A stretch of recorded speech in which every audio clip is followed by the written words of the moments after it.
स्वागत है आपका उज्जवल मोहनदास जी, वक्तव्य प्रस्तुत कीजिए।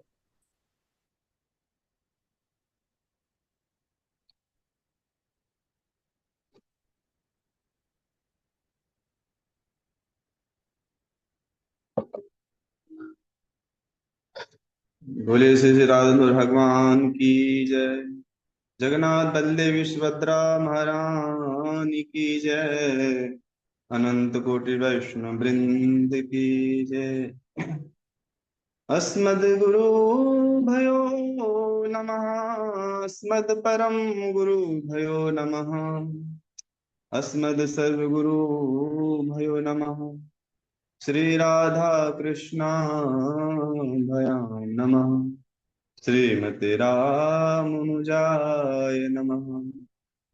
लंबोदरं परम सुंदर मेघदंतं पीतांबरं त्रिनयनं परम पवित्रम् उदयदिवाकरः निगोज्ज्वलः कान्तिकान्तं विघ्नेश्वरं सकल विघ्नहरं नमामि। शरीरं स्वरूपं ततो वकलत्रं यस सचारु चित्रं यस सचारु चित्रं धनं मेरुतुल्यं मन सच्चेन लग्नं श्रीगुरुरङ्घ्रिपद्मे ततः किं ततः किं ततः किं ततः किं नारायणं नमस्कृत्यं नरं चैव नरोत्तमं देवीं सरस्वती व्यासं ततो जयमुदीरयते। जयतु देवो देवकी नन्दनोऽयं जयतु कृष्णो वृष्णवंश प्रदीपः। जयतु मेघश्यामा कोमलांगो। जयतु पृथ्वीभारनाशो मुकुन्दः। कृष्ण तदीय पद पंकज पंजरानन्ते अद्वैमे विशतु मानसराज हंसः। प्राण प्रयाण समये कपवात पित्ते कंठावरोधनमिदो स्मरणं कुतस्ते। बर्हारपीडं नटवरवपु कर्णयो कर्णिकारं विभद्रवास कनककपेशं वैजन्ति च मालम्। रन्ध्रानवेणुरधरसुधया पूरयन् गोपवृन्दै वृन्दारण्यं शपथरमणं प्राविशद्गीतकीर्तिः। करारविन्दे पदारविन्दम् मुखारविन्दे विनिवेशयन्तम् बटयपत्रशः पुटे शयानं बालं मुकुन्दं मनसा स्मरामि। रामाय रामभद्राय रामचन्द्राय वेदसे रघुनाथाय नाथाय सीताय पते नमः। अञ्जनानन्दनं वीरं जानकी शोकनाशनं कपीशमक्षहन्तारं वन्दे लङ्काभयङ्करम्। भक्त भक्ति भगवंत गुरु चतुर्नाम बपुए इनके पद वंदन किए नाम सत्य विघ्न नहीं। नमामि भक्त वत्सलम कृपालु शील कोमलम धन्यवाद। भजामि पदाभुजम अकामिनाम सदा मदम। मित्रों, तो हम समझेंगे कि श्रीमद् भागवतम किसे कहते हैं। शास्त्र में वर्णन है कि भागवतम प्रोक्तम भागवतम, भगवान ने जिसका उपदेश किया है उसे ही भागवत कहते हैं। इदम स्वरूपम भागवतम, जिसका जिस भागवतम में भगवान का स्वरूप का वर्णन किया गया है उसे श्रीमद् भागवतम कहते हैं। और तेने तेने यम आंग में मूर्ति प्रत्यक्ष कृष्ण एव ही। श्रीमद् भागवत में भगवान श्री कृष्ण के प्रत्यक्ष शब्द में मूर्ति, जो जिसमें भगवान के शब्दों का वर्णन किया गया है, उसे हम श्रीमद् भागवतम कहते हैं। अभागवतम चरितम यस्मिन तद भागवतम, और जिसमें प्रभु की पावन चरित्र का वर्णन किया गया है उसे हम श्रीमद् भागवत कहते हैं। भागवत में 4 अक्षर है। भा भाषते सर्वेदेषु गगेदिनादादवी वदन्ति ऋषि लोकेषु ततरन्ति भवसागर। मतलब जो संपूर्ण देवताओं के प्रकाशित करने वाले तथा जिसका गान नारद आदि संपूर्ण ऋषि तीनों लोकों में करते हैं, जो भवसागर से तारने वाले हैं, ऐसे पुराण को हम श्रीमद् भागवत महापुराण कहते हैं। भा कीर्तिवाचक शब्द ककार ज्ञान वाचका वकार वैराग दशवतकार संश्रित तारका। भा कीर्ति प्रदान करने वाले हैं, ग ज्ञान प्रदान करने वाले हैं, वह वैराग प्रदान करने वाले, अतः संपूर्ण जीवों को भवसागर से तारने वाले हैं। सर्गस्य प्रतिसर्गस्य वंशमन्त्राणि च वंशाय चरितम चैव पुराणम पंचलक्षणम। यहाँ सूक्ष्म सृष्टि, स्थूल सृष्टि एवं सूर्य चंद्र आदि राजाओं के वंशों का वर्णन तथा काल कालांतर में होने वाले भगवान के परम भक्तों के वंश वर्ण, ऐसे 5 लक्षणों से युक्त ग्रंथ को हम पुराण कहते हैं। किंतु श्रीमद् भागवत जी में तो 10 लक्षण विद्वान है, इसीलिए हम इसे श्रीमद् भागवत महापुराण कहते हैं। बोले श्रीमद् भागवत महापुराण की जय। तो महात्मा की कथा करने से पहले हम लोग अपने गुरु का स्मरण करेंगे। ओम ज्ञान तमिरांधस्य ज्ञानंजना शलाकया चक्षुर्मिलितं येन तस्मै श्री गुरुवे नमः। श्री चैतन्य मनोभीष्टं स्थापितं येन भूतले स्वयं रूपं कदा मह्यं ददाति स्वापदादिकं। वन्देऽहं श्रीगुरो श्रीयुतपदकमलं श्रीगुरुवैष्णवांच श्रीरूपं सागरजातं सहगण रघुनाथविन्दं दशजीवं सावधूतं सावधूतं प्रजन सहितं कृष्ण चैतन्य देवं श्री राधा कृष्ण पादान सहगण ललिता श्री विशाखान्विताश। जय श्री कृष्ण चैतन्य प्रभु नित्यानंद श्री अद्वैत गदाधर शिवासादि गौर भक्त वृंद। तो महाराज श्री सुखदेव गोस्वामी श्रीमद् भागवत के प्रथम श्लोक में कहते हैं, सच्चिदानंद रूपाय विश्वोत्पत्त्यादि हेतवे तापत्रय विनाशाय श्री कृष्णाय वयं नमः। जो सत्य स्वरूप, चित्त स्वरूप और आनंद स्वरूप, जो जगत का पालन संहार और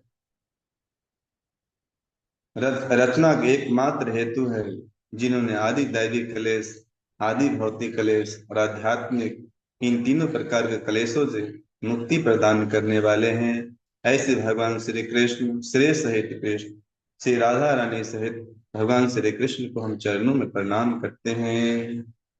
हरे कृष्णा कृष्णा कृष्णा हरे हरे, हरे राम राम राम हरे हरे। तो मित्रों, आज हम श्रीमद् भागवत का अनंत लीलाओं में से एक लीला है भगवान की विवाह की लीला। तो हम भगवान की विवाह की लीला के ऊपर चर्चा करेंगे। महाराज परीक्षित गोस्वामी सुखदेव गोस्वामी से प्रश्न कर रहे हैं। बहुत अच्छा प्रश्न है। महाराज परीक्षित कहते हैं, भगवान भीष्म सुताम रुक्मणी रुचिरानानाम राक्षसेन विधानेनोप्येमैति श्रुतम्। हे नाथ, भगवान श्री कृष्ण ने विवाह राक्षस विधि से माता रुक्मिणी से किया, लेकिन वह किस प्रकार से किया, कृपया करके हमें वह लीला की वर्णन सुनाई हो। सुखदेव गोस्वामी ने कहा कि हे परीक्षित, तुम धन्य हो, भगवान के ये जो लीला है संपूर्ण पापों को नाश करने वाली है और जीवन में भक्ति प्रदान करने वाली है। ऐसी लीला को मैं तुम्हें वर्णन करता हूँ। श्री सुखदेव गोस्वामी कहते हैं कि हे परीक्षित, विदर्भ नरेश महाराज भीष्मक के रुक्मी आदि 5 पुत्र थे। इसमें से एक पुत्री भी थी जिसका नाम रुक्मिणी थी। रुक्मिणी देखने में अत्यंत सुंदर थी। कहते हैं साक्षात माता लक्ष्मी के ही अवतार थे। एक दिन की बात है, नारद जी ऐसे तो हर जगह भ्रमण करने जाते हैं, विदर्भ नरेश के राजधानी में आए और उन्होंने भगवान का अत्यंत सुंदर व्याख्यान किया। माता रुक्मिणी जब नारद जी के मुख से भगवान की लीला गुण ऐश्वर्य के बारे में सुना तो उनसे प्रेम उत्पन्न हो गया और अपने आप को भगवान को समर्पित कर दिया कि हे प्रभु, यदि अब इस संसार में किसी का हूं तो मैं आपका ही हूं और आपके सिवा इस संसार में किसी का नहीं हो सकता। किंतु उनके बड़े भाई रुक्मी को यह बात अच्छा नहीं लगा, क्योंकि वह भगवान श्री कृष्ण से बड़ा द्वेष करता था। रुक्मी जो था, रुक्मिणी के भाई असुरों के साथ ही रहता, तो कहते हैं कि जैसा संगति वैसा ही प्रगति। तो असुर के साथ रहते रहते उनका भी बुद्धि भ्रष्ट हो गया था। लेकिन कहते हैं रुक्मी के छोर उनके पिता माता और जितने भी राज में जनता रहते थे, सबका एक ही भाव था कि कृष्ण ही हमारे रुक्मिणी के पति के रूप में प्राप्त हो। माता रुक्मिणी को जब पता चला कि हमारे भाई ने हमारा विवाह चेदी नरेश महाराज शिशुपाल के साथ तय कर दिया है, तो उनके मन में बहुत दुख हुआ। वो अपने दुख को एक ब्राह्मण के सामने प्रकट करते हुए कहते हैं कि आप यह पत्र द्वारका लेकर के जाइए और यदि भगवान श्री कृष्ण से जाकर के आप यह पत्र अवश्य प्रदान कर दीजिएगा। ब्राह्मण देवता ने माता रुक्मिणी से आज्ञा ली और द्वारका की ओर प्रस्थान किए। द्वारका में ब्राह्मण देवताओं को भव्य स्वागत हुआ। वहां भगवान श्री कृष्ण ने सभा के बीच ब्राह्मण देवताओं से कहा कि ब्राह्मण देवता बताइए, आपने क्या खबर लाया है। ब्राह्मण देवता ने कहा कि महाराज, विदर्भ नरेश के राजकुमारी माता रुक्मिणी ने आपके लिए एक पत्र भेजा है, कृपया करके आप यह पत्र ग्रहण करिए। भगवान श्री कृष्ण ने कहा कि ब्राह्मण देवता, आप यह पत्र मुझे सुनाओ, क्या लिखा है। ब्राह्मण देवता ने कहा कि महाराज, ये पत्र आपके लिए है, सिर्फ प्राइवेट, सिर्फ पर्सनल आपके लिए भेजा है, हम इसे नहीं पढ़ सकते। कान्हा ने कहा, अरे ब्राह्मण देवता, हम में और तुम में कब से भेदभाव होने लगा है। जो तुम्हारा मुख है वही हमारा मुख है, इसलिए तुम अपने मुख से पत्र को पढ़ो। ब्राह्मण देवता ने उस पत्र को पढ़ा। कहते हैं मित्रों कि माता रुक्मिणी ने 7 श्लोकों में पत्र का व्याख्या किए हैं। प्रथम श्लोक में माता रुक्मिणी कहते हैं, श्रुत्वा गुणान् भुवन सुंदरम शृण्वतां ते निर्वस्य कर्ण विवरैरवं गतापम् रूपं दृशा दृशिमताम् अखिलार्थलाभम् त्वयेचयुता चित्रमपत्रपं मे। हे त्रिभुवन स्वामी, जब से मैंने आपकी गुण रूप लीला माधुरी का वर्णन सुना है, तब से हमारे शर्म निष्ठा प्रेम सब आप में ही प्रविष्ट हो गए। हे प्रभु, इस तीनों लोक में ऐसे कौन कुलीन स्त्री नहीं होगा जो आपको पति के रूप में प्राप्त नहीं करना चाहेगा। हे त्रिभुवन सुंदर, यदि मैंने अपने जीवन में दान तपस्या व्रत यदि थोड़ा भी की हो, तो आप मुझे पति रूप में प्राप्त हो और दूसरा कोई शिशुपाल आदि हमारा स्पर्श ना करे। माता रुक्मिणी कहती कि हे कृष्ण, आप यही सोच रहे हैं कि अंतःपुर में आने से आपको हमारे सगे संबंधियों को वध करना पड़ेगा, तो मैं आपको आने का एक मार्ग बताता हूँ। अंतःपुरां दरचरी मनिहत्य बंधो अस्त्वामुद्वहे कथामिति प्रवदामि उपायम् पूर्वे द्युरस्ति महती कुलदेवी यात्राम् यस्यां भैरनववधू गिरिजां पेय। हे स्वामी, हमारे कुल की परंपरा है कि किसी भी कन्या को विवाह होने से पहले एक दिन वो कुल देवी की पूजा करने अवश्य जाती है। हे नाथ, आप तो समझ गए होंगे, आप मुझे वहीं से हरण कर लीजिएगा। यदि आप मुझे पति रूप में प्राप्त नहीं होंगे तो मैं आपके विरह में अपने शरीर को त्याग दूंगी। कोई शिशुपाल आदि राजाओं के साथ में विवाह नहीं करूंगी। यदि विवाह करूंगी तो आपके साथ ही करूंगी। और यदि आप मुझे इस जीवन में प्राप्त नहीं होंगे तो अवश्य मैं आपको अगले जीवन में प्राप्त करने की चेष्टा करूंगी। भगवान श्री कृष्ण ने जैसे ही महाराज ब्राह्मण देवता के मुख से यह वाणी सुनी तो कृष्ण ने तुरंत ब्राह्मण देवता के हाथ पकड़ के और द्वारका से बाहर लेकर चले गए। एक सुंदर विमान रथ पे ब्राह्मण देवता को बैठाए और स्वयं कृष्ण उस रथ को हाँकते हुए विदर्भ नरेश की तरफ प्रस्थान किए। कुछ सैनिकों के माध्यम से बलदेव भैया को पता चला कि कान्हा ने रुक्मणी के स्वयंवर में भाग लेने गया है। बलराम जी को पता चला, अरे उसका भाई तो असुरों के बीच में रहता है, सारे असुर उनका मित्र है, तो सारा असुर भी वहां उपस्थित होगा। लगता है कान्हा के साथ कुछ न खटपट हो ही जाएगा। इसलिए उन्होंने अपने साथ अनंत सैनिकों के साथ में लेकर के विदर्भ नरेश के राजधानी के तरफ प्रस्थान किए। भगवान श्री कृष्ण कहते हैं माता रुक्मिणी ब्राह्मण देवता की प्रतीक्षा करते करते शाम व्यतीत हो गई, लेकिन फिर भी ब्राह्मण देवता दिखाई नहीं दिए। अत्यंत विचलित हो गए और मन में यही विचार करने लगे कि लगता है कि भगवान शिव हमारे अनुकूल नहीं है। लगता है माता भवानी आज हमसे प्रसन्न नहीं है, इसीलिए लगता है अभी तक संदेश नहीं आया है। मन में अनेकों प्रकार की बातें चलने लगी। उसी वक्त माता रुक्मणी के बाएं आंख, बाएं जंघा और बाएं हाथ फरकने लगे। कहते यह शुभ सूचक माना जाता है। माता रुक्मणी अत्यंत खुशी से प्रफुल्लित हो गए। उसी वक्त ब्राह्मण देवता को देखा। अब तो माता रुक्मणी की खुशी का ठिकाना नहीं रहा। ब्राह्मण देवता के मुख पे अत्यंत मुस्कुराहट, क्योंकि भैया कार्य पूर्ण होकर के यदि आता है कोई व्यक्ति करके तो उसके मुख का दृश्य अलग ही होता है। ब्राह्मण देवता अत्यंत प्रसन्न होकर के माता रुक्मिणी के पास आए।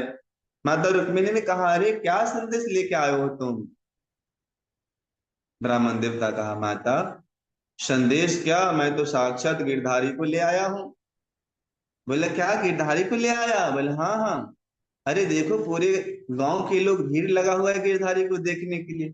अब तो भैया कान्हा इस गांव में जिधर घूमे सारे लोग पीछे पीछे कान्हा को देखने के लिए, आगे कोई पीछे, कोई आगे कोई पीछे करते रहे।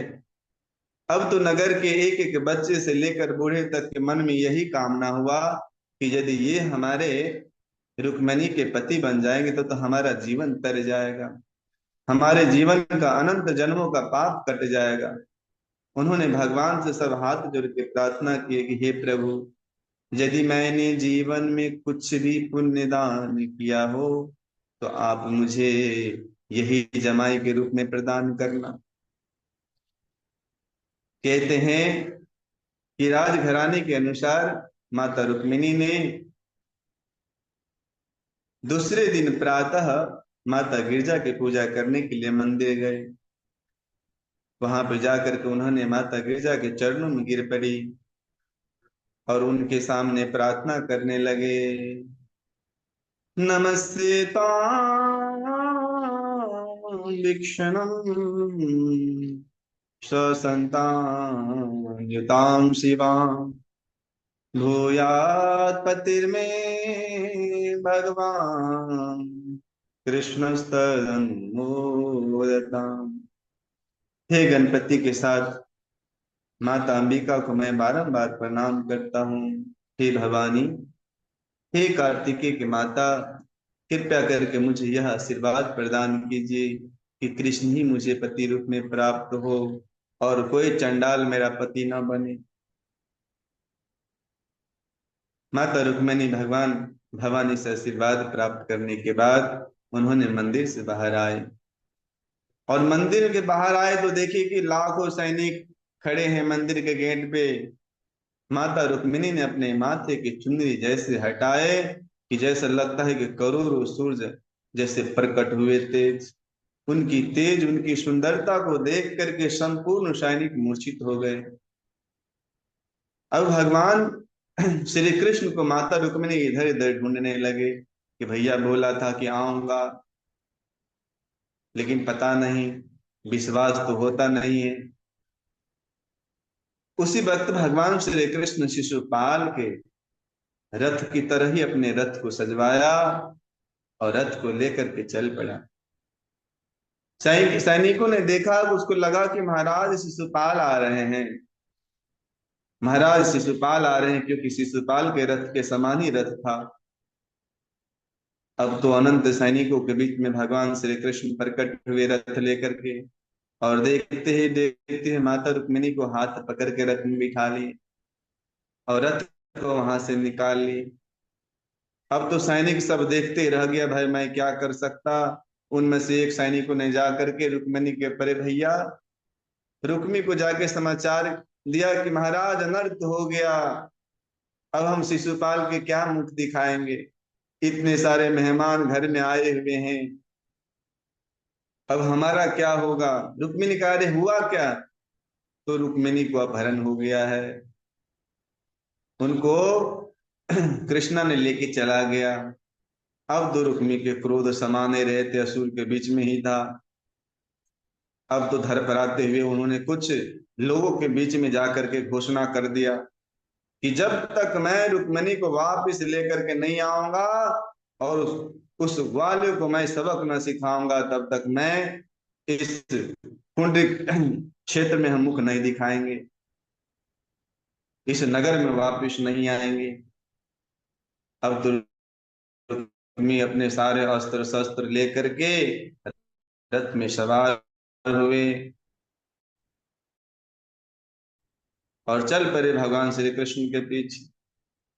दिखाए कुछ ना कुछ तो दे ही दूंगा, लोकानिया में आ रहे हो तो। अब तो भगवान श्री कृष्ण के पीछे पीछे चिल्ला रहे, अरे ग्वाले रुक, तुमको छोड़ूंगा नहीं, तुम कहाँ भागोगे, कहीं भी जाओ तेरे को छोड़ूंगा नहीं।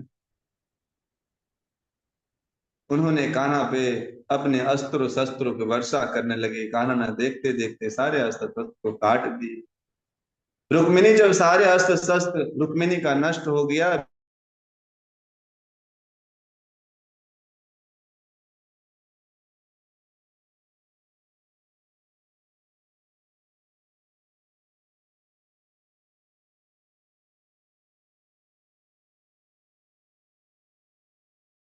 तो थोड़ा इन पे दया करो, ये तो अपने हो गए हैं, यदि हमने इनके बहन के साथ विवाह करना है तब तो ये हमारा संबंधी हो गए, अब संबंधी को वध करोगे तो लोग क्या कहेगा।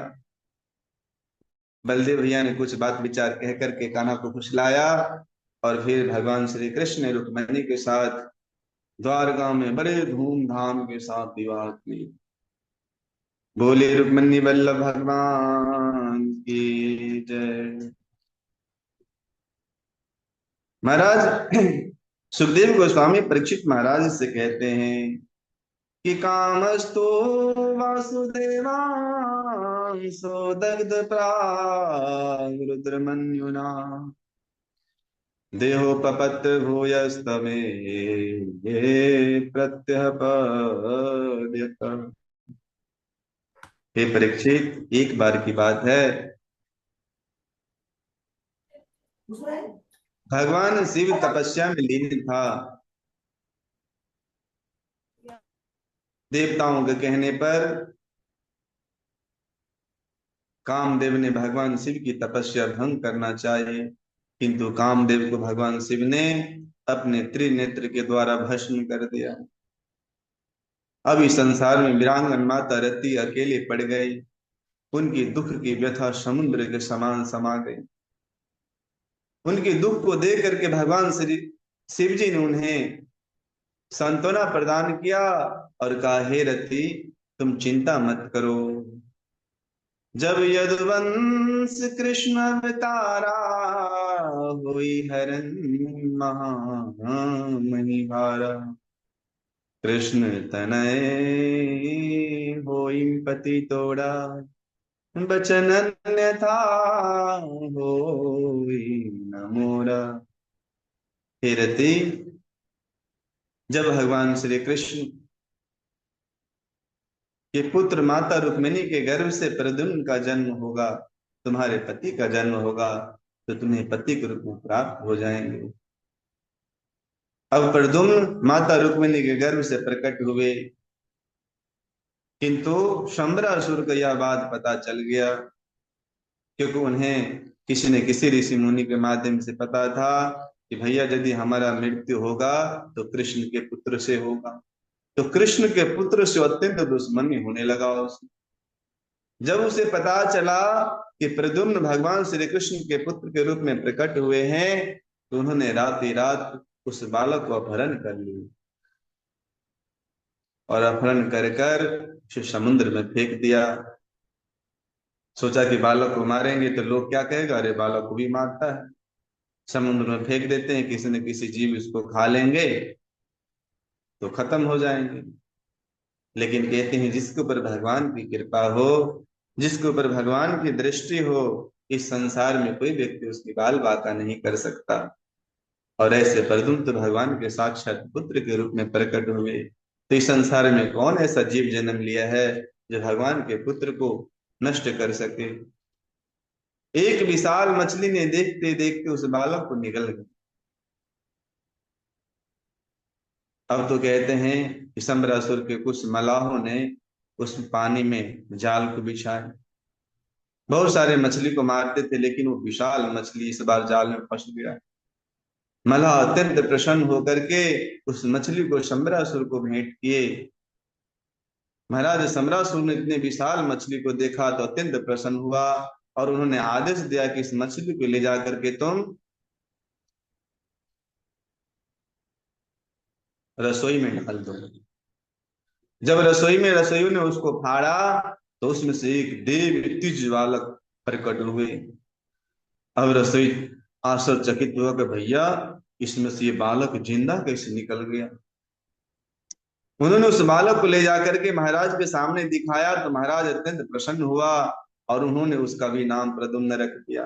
बोला मैंने कृष्ण के पुत्र को मारा तो एक प्रद्युम्न था, इसीलिए मैंने उसको मार दिया। अब वो प्रद्युम्न इस संसार में नहीं, अब ये प्रद्युम्न रहेगा, इसी के नाम पे मैं इसका नाम रखता हूँ। और तुम इस बालक को रसोइयों के में जो काम करने वाली है उसको प्रदान कर दो, क्योंकि वो रसोई में साथ साथ बच्चों को भी पढ़ाती है और रसोई को भी देखती है। उस बालक को रसोई में काम करने वाली को प्रदान किया गया।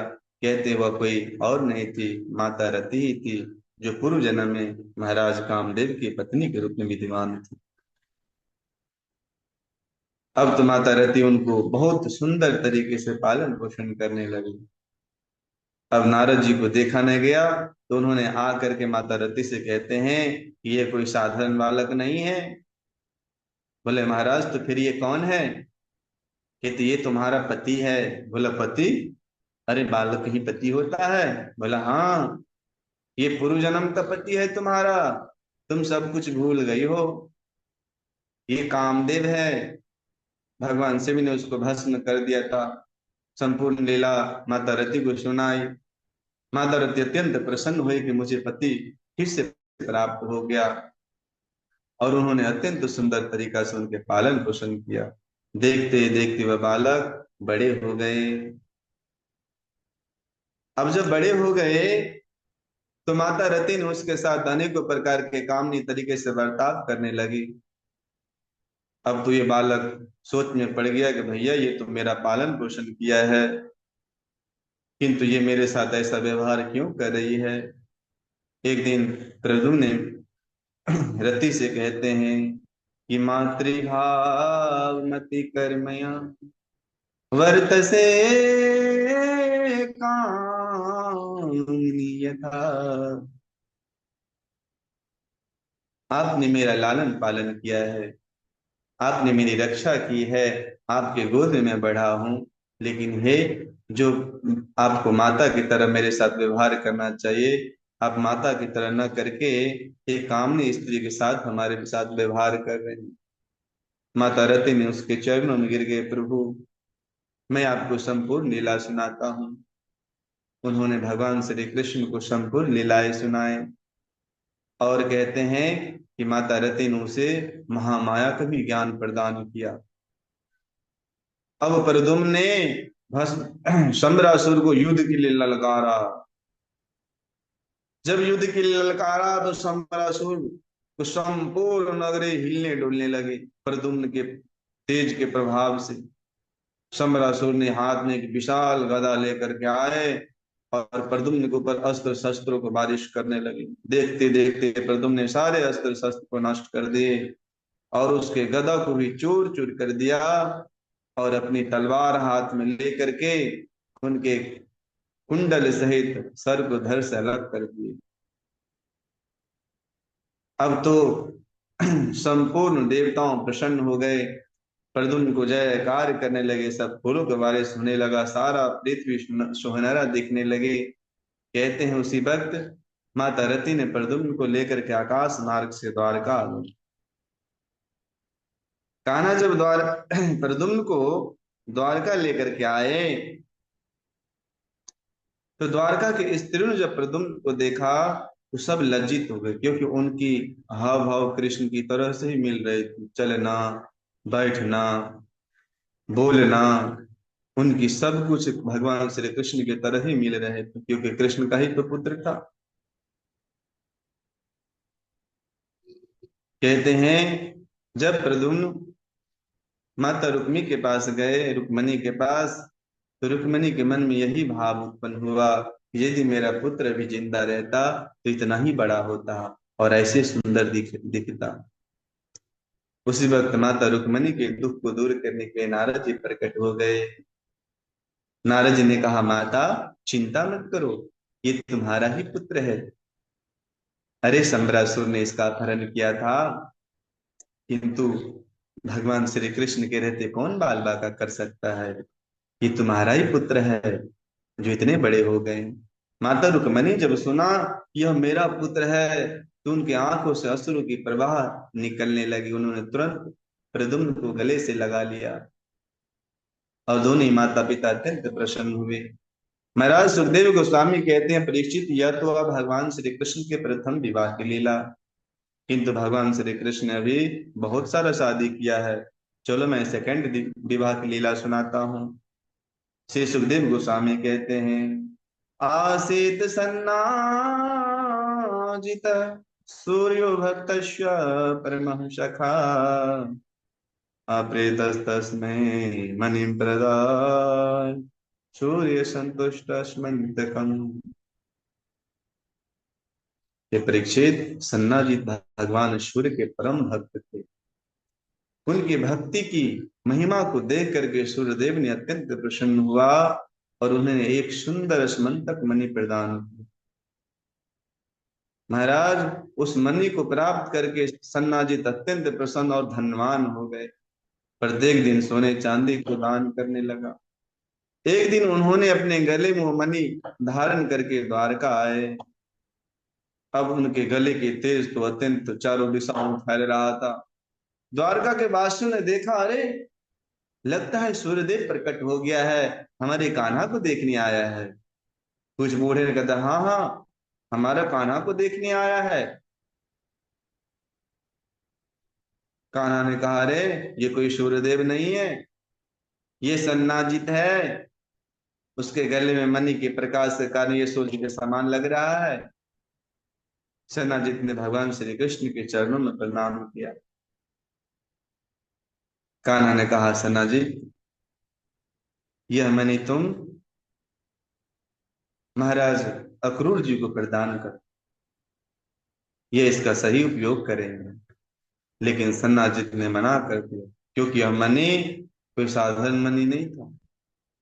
कहते हैं एक दिन में 8 भर सोना अर्थात 20 तोला सोना प्रदान करता था, इतना प्रभावशाली मणि थी।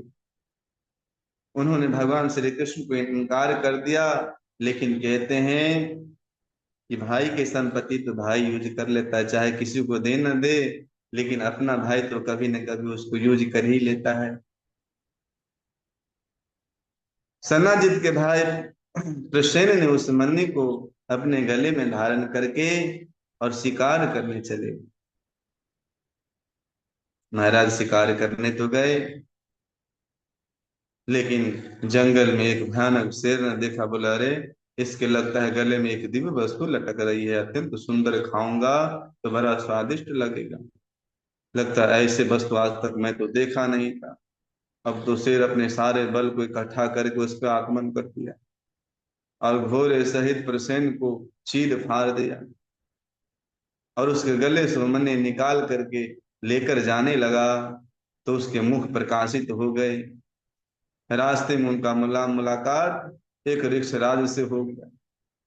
अब तो रिक्शराज ने कहा, भैया इस शेर के मुंह में इतना प्रकाश कहाँ से आ रहा है, अवश्य कुछ ना कुछ दिव्य वस्तु है।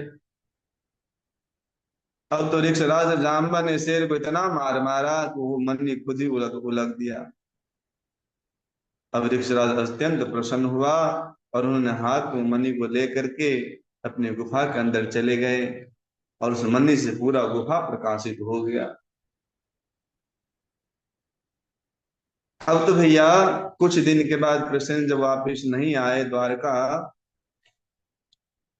तो उनके भाई सन्नाजीत को शंका हो गया कि कान्हा ने कुछ दिन पहले ये मणि मांगा था और मैंने इनकार कर दिया। लगता है कि कान्हा ने ही हमारे भाई को वध करके मणि को हासिल कर लिया।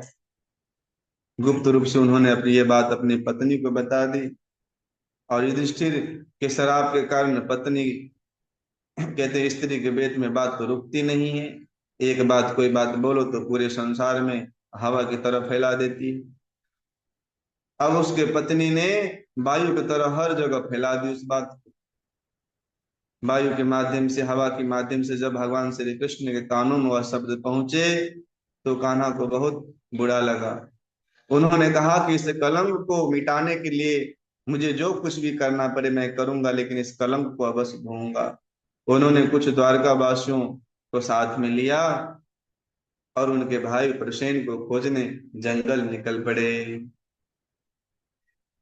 जंगल में खोजते खोजते उन्होंने प्रसेन के पास जब पहुंचा तो देखा कि शेर ने उसको पूरी तरह से चीर फाड़ दिया है। अब तो कान्हा अकेले रहते तो विश्वास नहीं करता, लेकिन साथ में 10-20 द्वारकावासी को भी रखा था। ही तो उन्होंने देखा कि प्रसेन को उस घोड़े सहित मार करके और शेर के चिन्हों को देखा, तो उनके चिन्ह को पीछा किया तो आगे देखता है शेर को भी दूध फक्का कर चुका है कोई। बोला, भाई इसको कौन मार दिया? तो आगे देखा ऋक्षराज के चिन्ह, तो उन्होंने उसके चिन्ह को फॉलो किया। तो जाते जाते एक विशाल गुफा आया, अत्यंत अंधकारमय गुफा जिसमें एक मणि प्रकाशित हो रहा था, लेकिन उससे प्रकाश आ रहा था, वो प्रकाश मणि का था। भगवान समझ गया कि मणि ही इस गुफा में है। उन्होंने अपने साथियों को कहा कि तुम यहीं पे रुको, 10-12 दिन तक यदि मैं वापस ना आए तो तुम लोग हसत लेना, रुकना मत ज्यादा दिन तक।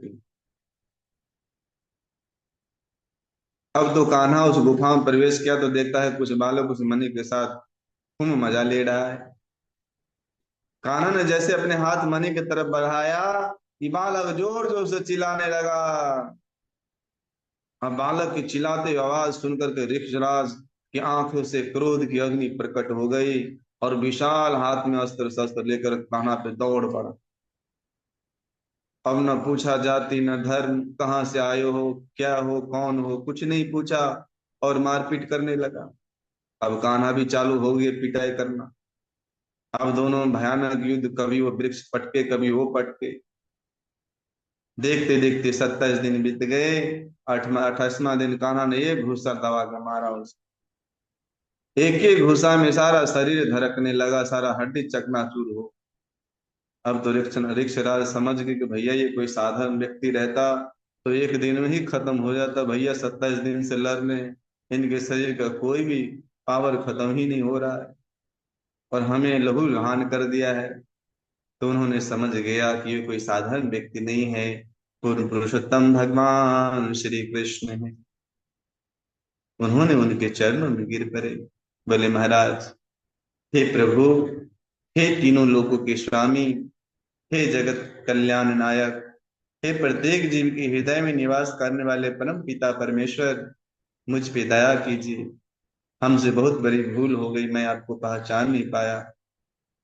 हे नाथ, पूर्व समय में जब आप त्रेता युग में प्रकट हुए थे, तो जब आपने रावण को वध किया था, हमारे मन में भी एक कल्पना आई थी और मैंने वह आपसे प्रकट किया था कि प्रभु मैं आपके साथ युद्ध करना चाहता हूँ, कृपया करके आप मुझे युद्ध प्रदान करें। सो प्रभु आज आपने हमारा मनोरथ पूर्ण किया। हे प्रभु, अब मुझे आज्ञा दीजिए कि मैं आपकी क्या सेवा करूं। कान्हा ने कहा, अरे क्या सेवा करोगे, द्वारका में सारे लोग मेरे ऊपर कलंक लगा रहा है। बोला कलंक, कौन सा कलंक? बोला ये जो मणि है ना, वो शरणाजीत का था।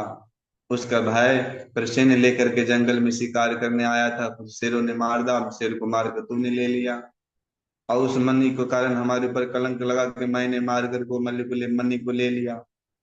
इसीलिए भैया ये मणि मेरे को दो, जो कलंक धो सकूं। जाम्बा जी ने कहा कि प्रभु ये बड़ी बड़ी बात क्या है, आप आंख बंद करिए। फिर आंख तो बंद कीजिए। और कान्हा ने जैसे आंख बंद किया तो जाम्बत जी ने एक हाथ में जामवती का हाथ पकड़ा दिए और दूसरे हाथ में मणि दे दी। बोला प्रभु तेरा आंख तो खोलिए। जैसे कान्हा ने देखा तो बोला, अरे तूने तो मुझे सर्वस्व दान कर दिया। उन्होंने इस जामवती को लेकर के द्वारका आए। द्वारका में भगवान श्री कृष्ण के प्रतीक्षा में अनेकों प्रकार के द्वारकावासियों ने माता दुर्गा की अनुष्ठान किया और जैसे ही पूर्ण आहुति हुई कि कान्हा प्रकट हो गए।